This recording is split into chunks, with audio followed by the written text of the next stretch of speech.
Hey, what day is it? It's Wednesday, and you are on Litvak Leadership Live, and I'm here with my good friend Randy Chaffee, Randy 2.5. And of course, since we're starting the show, the phones start vibrating, so I need to put them on something where they don't make noise.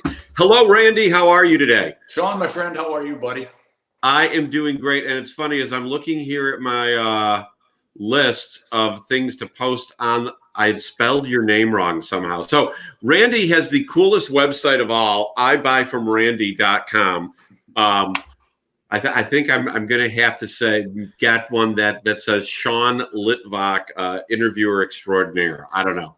I think But you should. we are going to and my cousin Sari's here making a reappearance. Haven't seen her in a little bit. So Randy, for those of you that don't know him, is just a genius, in my opinion.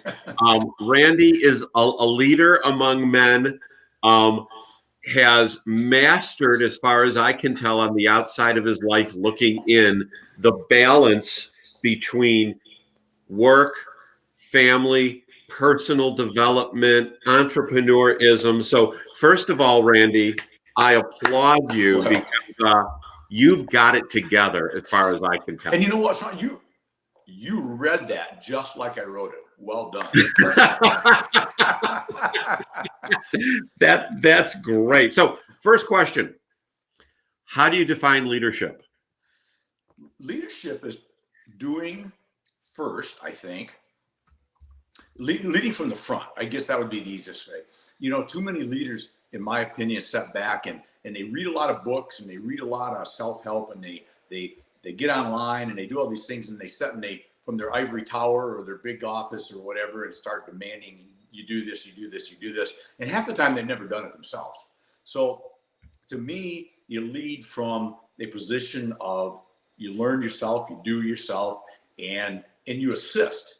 It's like my team is not that big, but the people that I work with and the people I've worked with in the past, I've always done this when I used to run a purchasing department many millions years ago.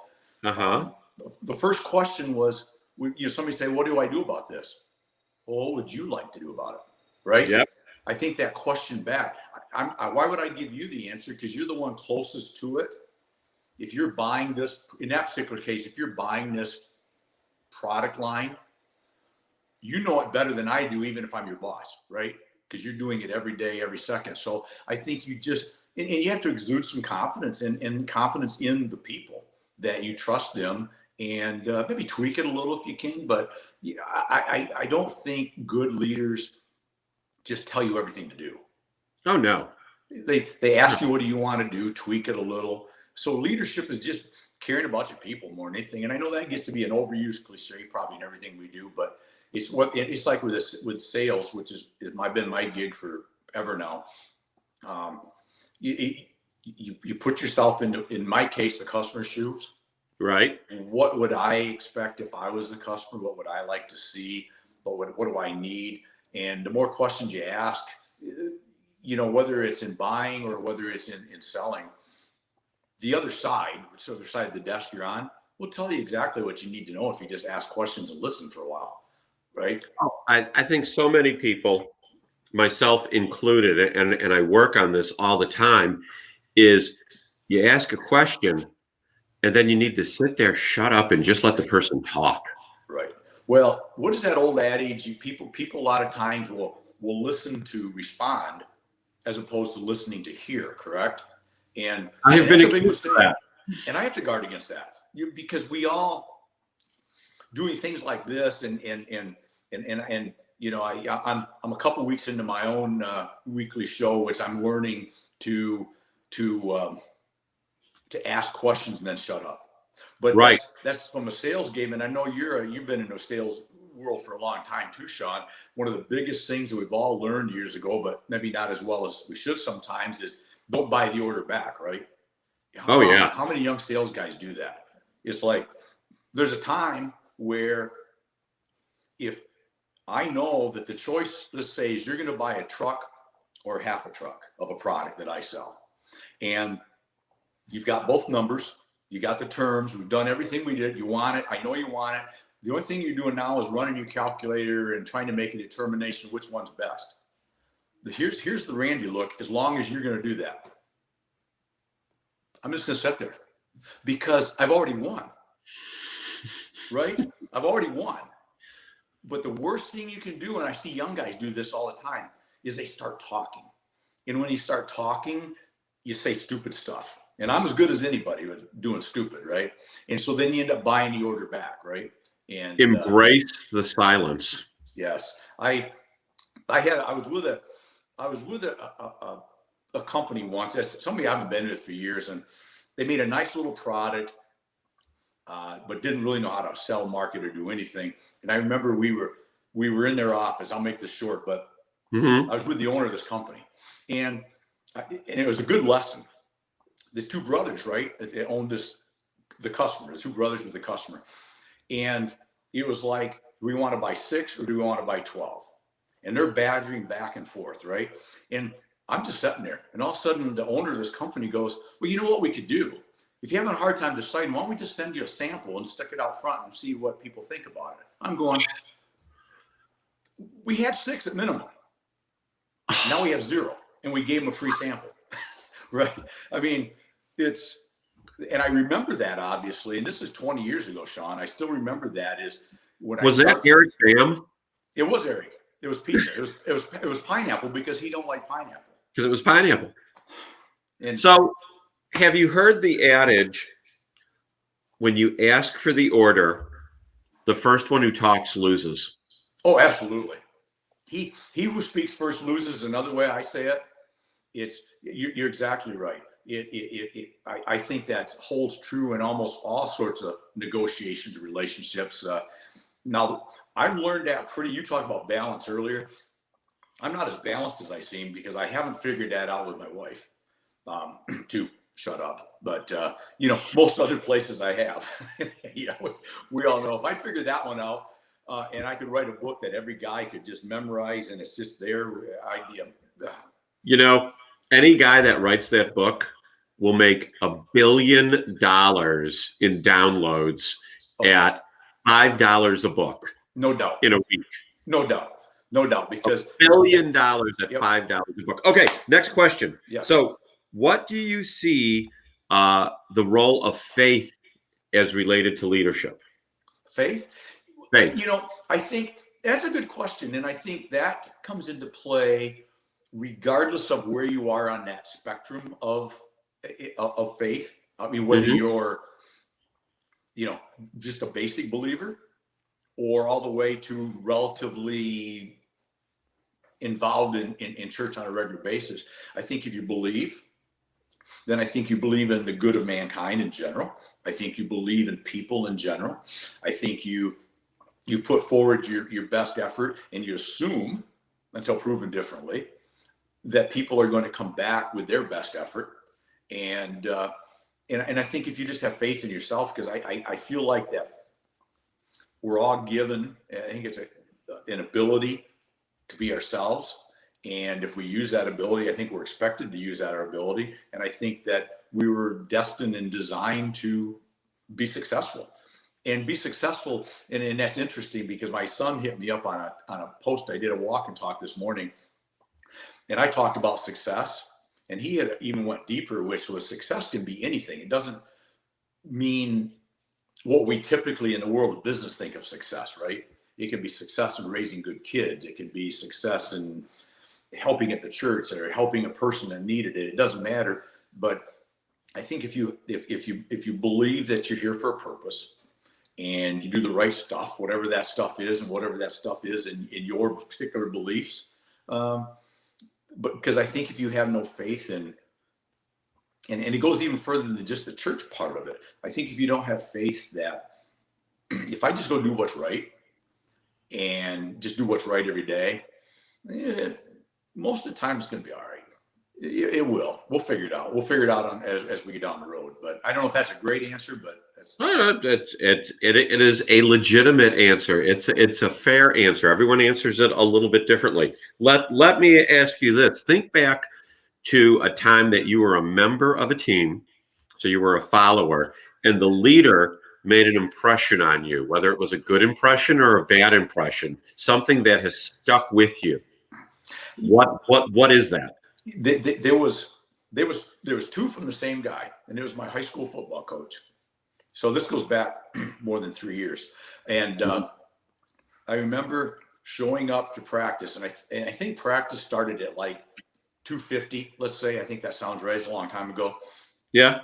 And we would show up, and I remember 2 or 3 guys showed up right at 2:50. And they started doing push-ups and sprints and runs and all the little suicide drills and all the things we used to do. And they're going, I don't understand, coach. Why? We're here on time. He says, 10 minutes early is late. Don't be on time, right? If we're to kick off practice at 2:50, you should be ready at 2:30, ready to go, fully padded, done some stretches on your own, ready to go, right?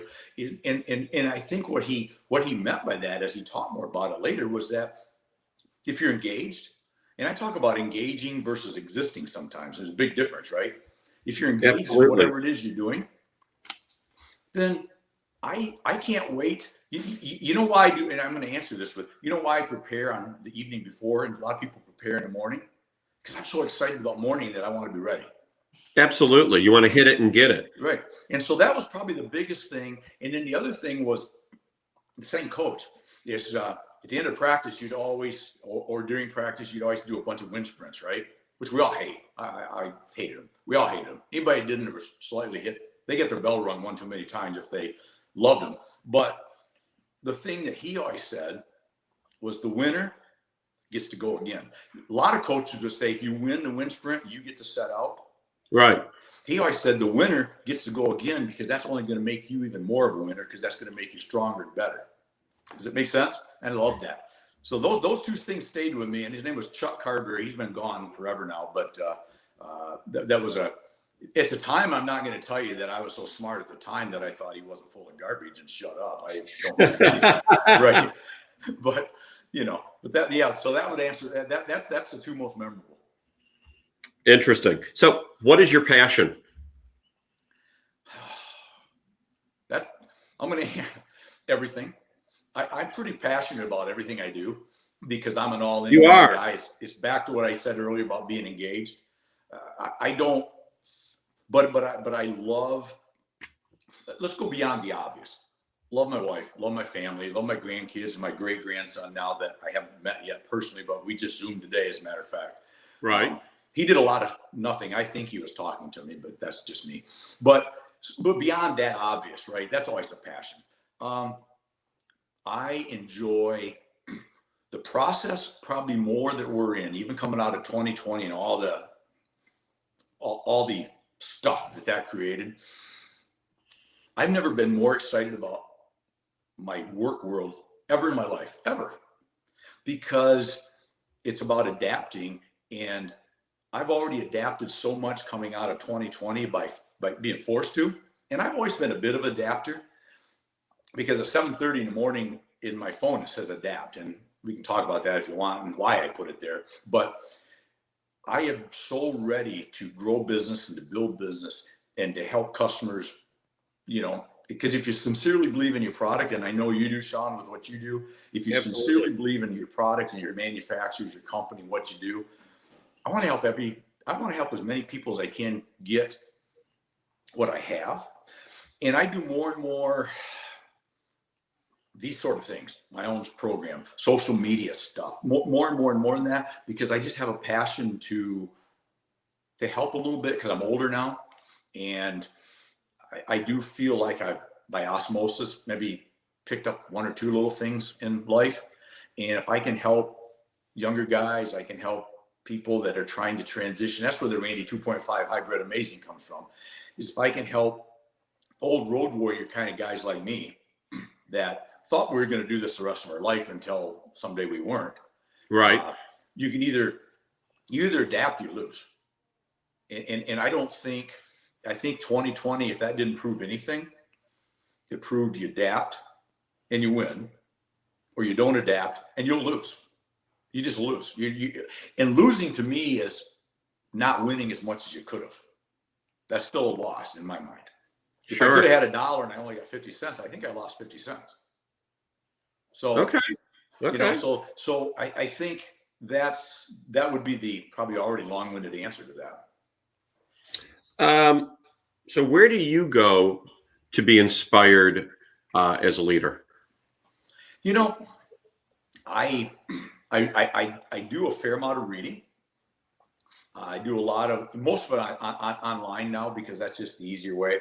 I've got probably 5 or 6 books that I'm reading now online.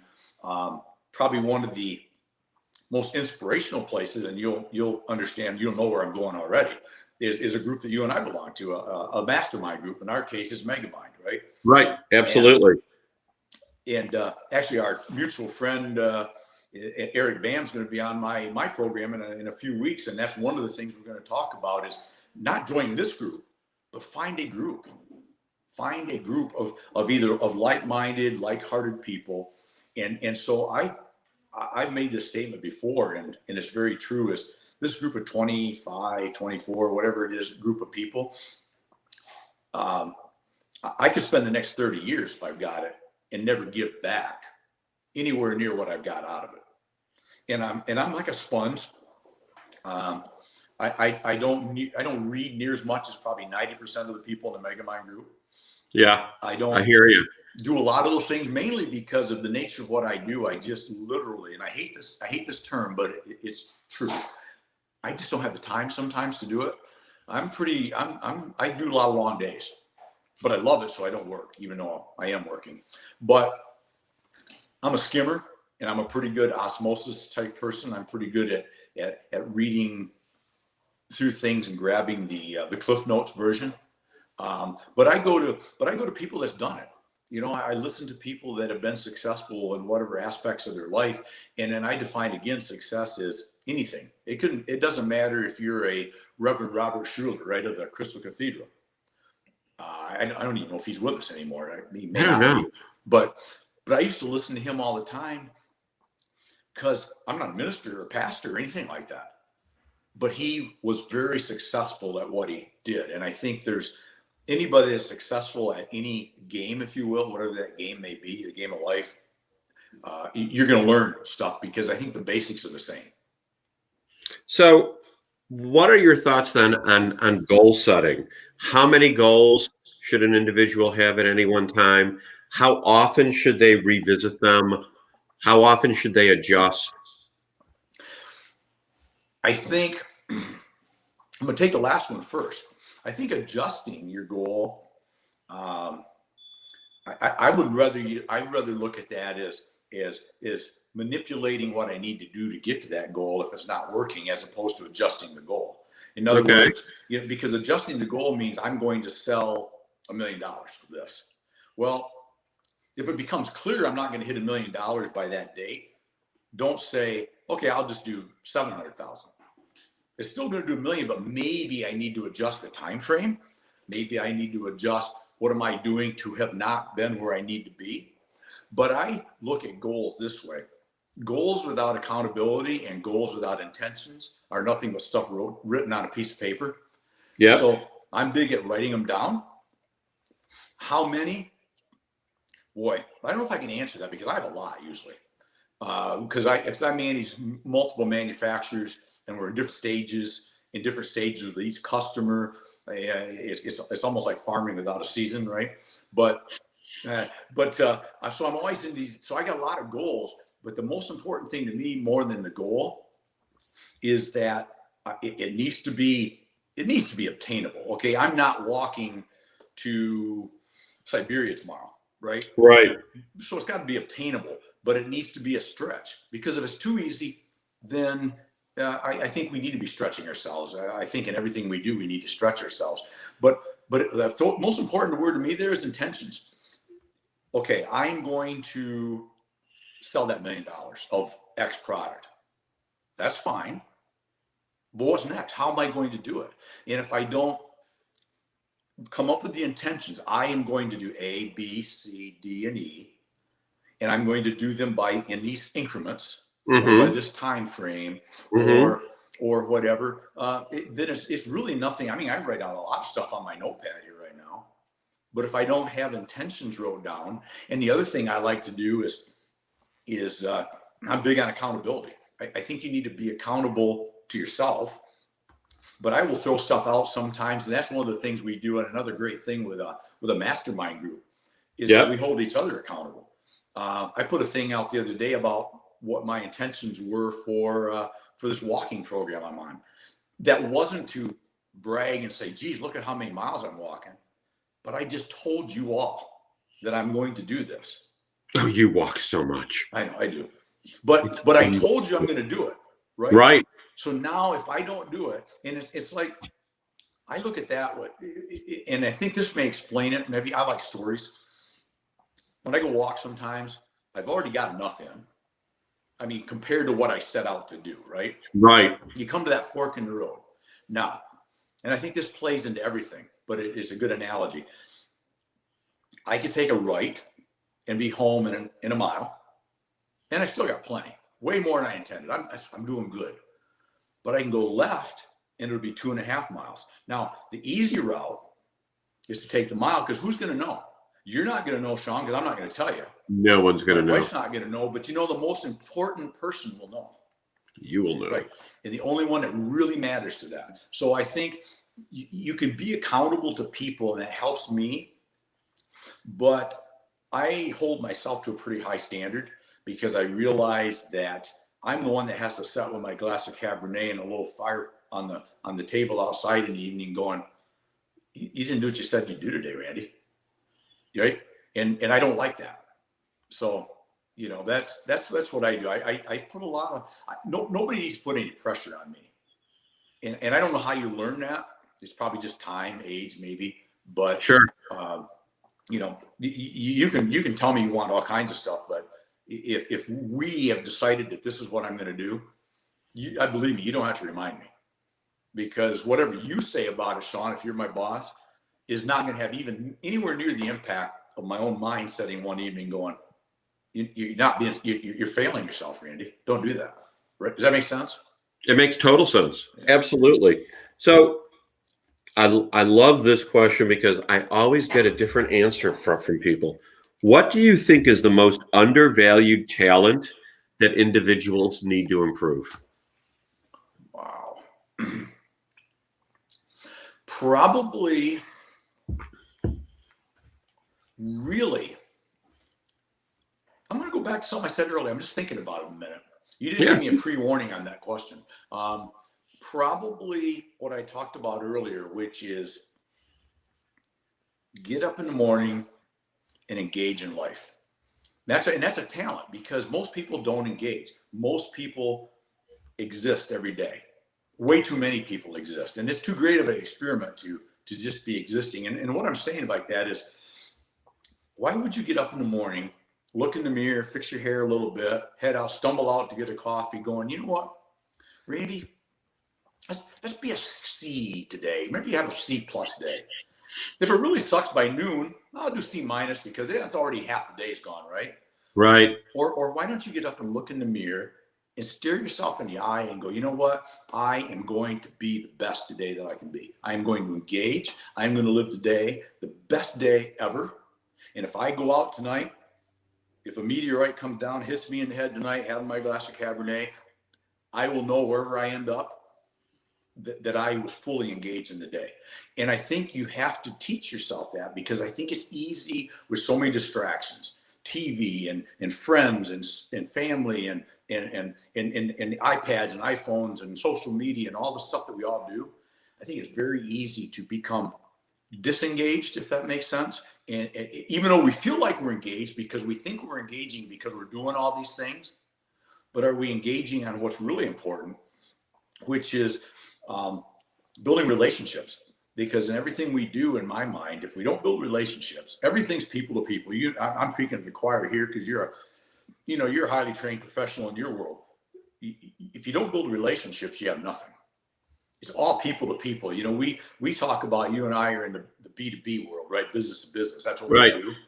But people have coined this phrase. I can't remember who I first heard it, but we're really in the H to H, right? Human to human world. And people, even in large corporations, maybe super large, it might not be quite as much, but in most businesses, people still buy on emotion. they buy on heart, and then they substantiate the buy logically, right? And so I need to know you, Sean, you and me, as some type of relationship to where I understand what you want, you understand what I need, and we engage. So probably very roundabout the back is engaging is probably the biggest thing that I have learned, and that's probably been the biggest improvement that I've made in my life in the last several years is really being engaged in all aspects of my life. And you mentioned earlier, I think, about balance, and I think if I can, everything you do, you need to engage in. So there's nothing wrong. I know we talk about a lot, and in our mastermind group, we talk about, we get fired up and pounding on all the stuff we're doing for business and work. Right. But you know what? And that's important. But if right now, having a glass of wine and listening to some jazz music with the wife is important right now, then I should be all in with that, right? Fully engaged in that right now. And I think it's real easy to and I find myself doing, and I'm preaching to myself here with this. I'm not as good at this as I sound. It's hard. It's a challenge because, you know, when you love work as much as I know we do and what we do, it's not work, right? It's not work. It's not work. So it's hard to set that aside and say, right now, let's talk about you, right? Right now, let's talk about what we want to do next weekend with our friends, right? Whatever that right now is. And I think, but that's begin back, and then I'll shut up about it, but that's back to engaging again. Engage in whatever it is you're doing, engage. That's probably the biggest thing that I have learned, that and adaptability over the last 10 months, is to be a better adapter and to be a better engager. So talk about, you said it's 7:30 in the morning. Your phone has an alarm that says adapt. Yep. What I do with that, so at night at 7:30, I have prepare, right? Because I'm a believer that week start on Sunday, tomorrow starts today. That's just my belief. So I prepare, that could be 4 minutes. I mean, I'm pretty organized, relatively speaking, so it's not like I got to do these major things. But I prepare the night before, but I remind myself in the morning that all good plans, right? I have this plan set of who I'm going to call and what I'm going to do. And some things are not changeable. If you ask me to be on a show of yours at 7:30 in the morning, I kind of need to be here because I committed to that, right? Right. But if I have a Zoom call with a customer at 7:30, I sort of got to be on that. Absolutely. But if I put in, call Bill about this product, follow up, did John get this sample? You know, those sort of things, I will put them in my calendar as that's what I want to do at 8 o'clock. Right. At 7:45, I want to be, it's not that I'm going to adapt. It's to remind myself that some things may come up that I need to be flexible enough to say, okay, I can touch and move. I can touch calling Sean to see if he got the screw samples, because that was not a set in stone. Right. I moved that till 9 o'clock because Billy Bob just called, sent me a text saying, can you call me right away? I'm ready to place an order, right? You have to be ready to make that adaptation. And that's what I was exciting about coming out of 2020 that I learned the most, Sean, is, if I think we all learned, is we can be much more adaptable than we ever thought we could be. And we started, for me, the process of adapting started March 17th, and it took me 4 or 5 months to get even close to adapting. I'm already ahead of it. I started January 1st, right? I'm adapting, and I've learned that I'm not going to look at anything as so inflexible that if there's opportunities and there's better things I can do with my time, that I'm not going to adapt. And I think a lot of people are not by nature adaptable. I think a lot of people that something hits them and it throws their whole day off. Yep.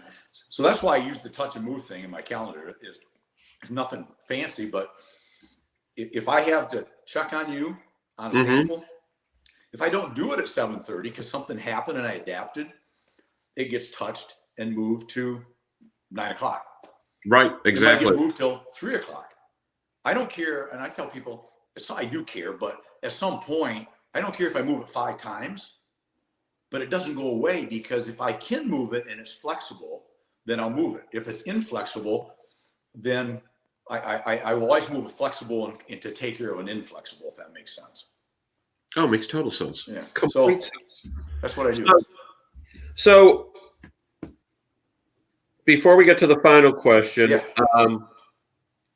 meetings are still the bane of many people's existence because now they're on Zoom meetings. So what do you think the purpose of a meeting should be? Well, number one, and you'll probably know where this comes from, but I think all meetings should be 17 minutes. I think that whether we have in-house meetings when we're working someplace, and I work remotely, period. So, I mean, I never go into an office unless there's a national sales meeting or a special event.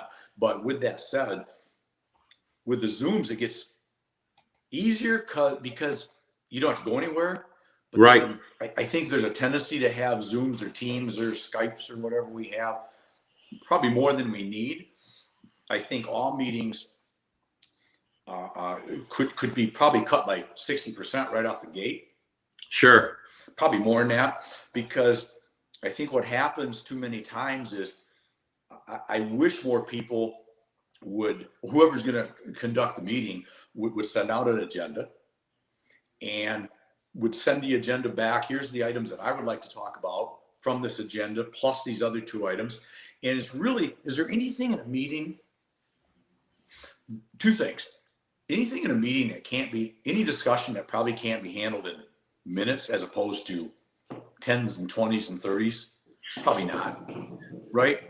Sure. And secondarily, if it can be put in a text or put in an email and just send it to me and let me look at it, do we have to have an hour-and-a-half meeting to do that? 90-minute meeting. Oh. It's like in my world, let's say a price increase, okay? Understand, raw materials going up. We have to have 5%, period. No questions asked. Well, then why do we have to ask questions? I mean, if you as the boss said this is non-negotiable, right, and it's March 1st, why do we need to talk about that? It is what it is. You told me, and yes, sir, that's what we'll do, right? So yeah, meetings. People have meetings to have meetings to have meetings. We've all been there, and that is probably the worst. You know, as for a sales guy like me, a rep like me, an agent, whatever you want to call me, like one of the worst things you get is that email. Hey, we're going to have a sales meeting. Now, I think the best meetings are when you're drawing a group of people together for a sales presentation. You need to have the pre-meeting so everyone understands their role and who is going to lead the conversation.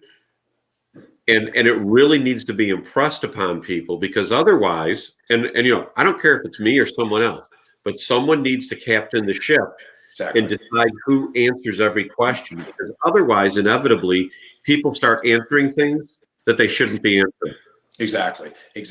Now, the good thing, and I think you're 100% right with that. And the other thing is, I've been to some sales meetings that have been great, because they've been, let's spend the morning in a polo shirt and shorts. We'll have a meeting. Here's the agenda. Bam, bam, bam, bam. Done. Any questions? No. Let's go boating for the afternoon. Let's go team build. Because I think there is something very good about that. And especially as we work, as everybody now, see, a lot of people are still learning to do something that I've done my whole life, which is work remotely. I mean, that's my life. I don't report to an office. So to me, it's that part of this whole thing didn't change. But there is something to be said to bringing in my case, as a rep agency, to get together with management, with ownership, with the other reps around the country, right? And just buddy up and drink a couple brewskis and have a burger and call each other names. Yeah, and, that stuff you miss, and I think that builds a team continuity that you do need to get together to do. you just don't need to go through 17 and a half hours of stuff that you can just do in probably 17 minutes, right? Yes, absolutely. Absolutely. All right. So we've gone 35 minutes on the 30-minute show, which is kind of normal. So final question. What words of encouragement do you have for the viewers, the replayers, as to send them off on their leadership journey? Yes. Here's the deal. Believe in yourself, engage in your life, and go after 2021 with a passion unknown to mankind. Because you know what? We've come through what we've came through, and we found that we could adapt. We found that we're surviving, and we've got new things coming. Not to go into anything really, but there's changes coming. What they'll be, they'll be. But you know what? We can't change things we can't change. Right. But we can change our mindset. We can change how we determine that we're going to go out and take care of business. And I have no doubt in my mind, in my industries, I have full belief about, again, barring something I don't know, that I'm going to make 2021 the best ever, because just going to go do it. And I know that's easy. People say, oh yeah, that's easy to say. That's all this mind over me. It is mind over me, because we are what we eat physically, and our mind and our heart is what we feed it. Right. And if we just decide to go do it, but you got to do it with an engaged passion unknown to mankind. Hear, hear. Right on. You are, as always, systematic, relevant, instructive, balanced, and that's why I call you success, because you've just got the A to B, B to C, C to D going on. It's only because I'm old, Sean. Well, I'll be happy when I'm older, if only for that reason. So, Randy, thank you so much for being my guest today. It is always a pleasure to hear your wit, wisdom, and walk away with great knowledge. Well, kind words, and thank you for having me. I appreciate it, my friend. And that's it for Litvak Leadership Live today. I hope everyone enjoyed our time with Randy. If you're in the metal roofing industry and you want to talk to an industry expert, go to ibuyfromrandy.com. He will tell you what you need to know and answer all your questions. We're taking a break from Litvak Leadership tomorrow, unless I decide to just do something wild by myself. Otherwise, we'll be back Friday with another guest. Everyone be blessed and have a wonderful day. Bye now.